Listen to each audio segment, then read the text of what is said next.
mambo ambayo kwamba yanayoweza kumpelekea mtu ikawa ni sababu ya kwake yeye kuingia peponi, na pia ilhali kinyume chake inakuwa katika mambo hayo mtu asiyeepukana na mambo hayo matatu yatakuwa ni sababu ya mtu huyo kuingia motoni. Jambo la kwanza, kiburi, kujiona, kujisikia, kujiona wewe ni bora. Hakuna mtu ambaye kwamba anayekufika, hakuna mtu ambaye kwamba anayeweza kukushauri.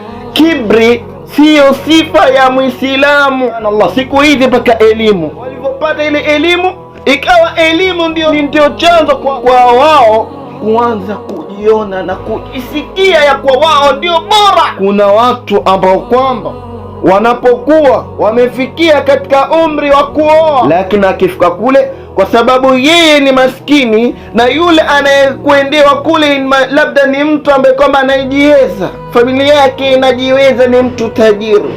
Asa bwana kama huyu akienda kule ananyimwa mke, anaambiwa kabisa, hapana, hapa tulipofikia damu yetu na yako hazilingani, kabila letu na lako hazilingani, sisi ni kabila la masharifu, wewe ni kabila kadha wa kadha wa kadha, kwa hivyo sisi hatukupatie mke. Au ingalikuwa kabila ndiyo inaomfanya mtu kuingia peponi, basi angeingia nani?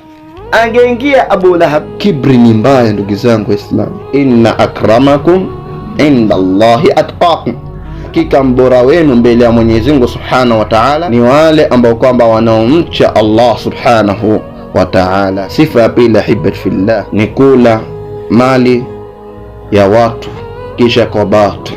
Watu wamekuwa hawaogopi tena katika masala kama haya.